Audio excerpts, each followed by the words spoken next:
Bonjour à tous et bienvenue dans votre journal des produits de bourse de l'Upsa du jeudi 4 avril. Le CAC 40 cède du terrain aujourd'hui à moins 1,32% à 3754 points. Les investisseurs ont opté pour une certaine prudence alors que débute aujourd'hui la réunion de la Banque centrale européenne. Une réunion qui s'annonce tendue avec en toile de fond le sauvetage chypriote et toujours l'impasse politique en Italie. Et les bancaires qui ont porté la tendance hier s'affichent en baisse aujourd'hui. Société Générale dévisse de 3,07%, Crédit Agricole lâche de 57% et BNP Paribas perd de 23%. Et outre-Atlantique, Wall Street, dans le sillage des bourses européennes, termine en légère baisse. Les marchés américains ont ouvert dans le vert dans les premiers échanges, mais de nouveaux indicateurs décevants sont venus changer la donne. L'activité dans les services aux États-Unis a ralenti au mois de mars. Elle est au plus bas depuis 7 mois et ralentissement également du rythme des embauches dans le secteur privé. Seulement 150 000 postes ont été créés le mois dernier contre 200 000 attendus. Et du coup, les investisseurs sont un peu refroidis par ces statistiques mitigées sur l'économie américaine. Ils penchent pour la prudence en attendant le temps fort de la semaine avec la publication vendredi des chiffres de l'emploi américain. Et du côté des valeurs aux États-Unis, les salles de marché ont salué l'annonce d'Apple qui prévoit de lancer la production d'un nouvel iPhone au deuxième trimestre.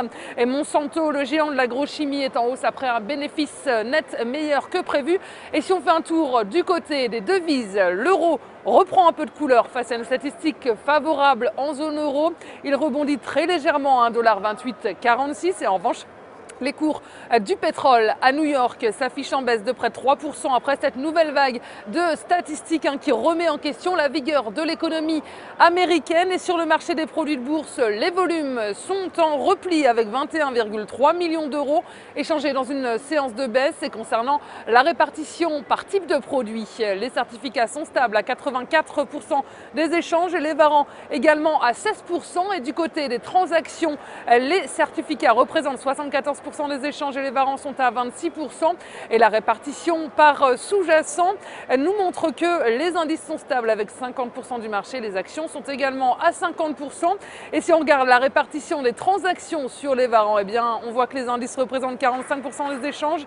Les actions sont à 53% et le taux de change et les matières premières sont à 1%. Et la valeur du jour, c'est aujourd'hui le fabricant de tubes en acier Vallourec. Le titre a validé une figure de renversement baissière en têtes et épaules. Il est désormais contenu par ses moyennes mobiles courtes et longues négativement orientées.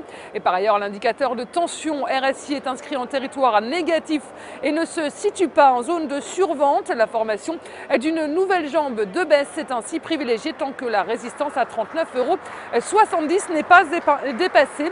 Et viser un retour vers 30,80 € avec en dépassement de ce support la cible à 27,50 €. Et la stratégie qui vous est proposée pour jouer cette valeur, c'est l'achat du Varant Call Vallourec à 4 953 T d'Unicredit au prix d'exercice de 38 € et d'échéance au 6 décembre 2013. Voilà, c'est tout pour aujourd'hui. Très bonne journée et à demain.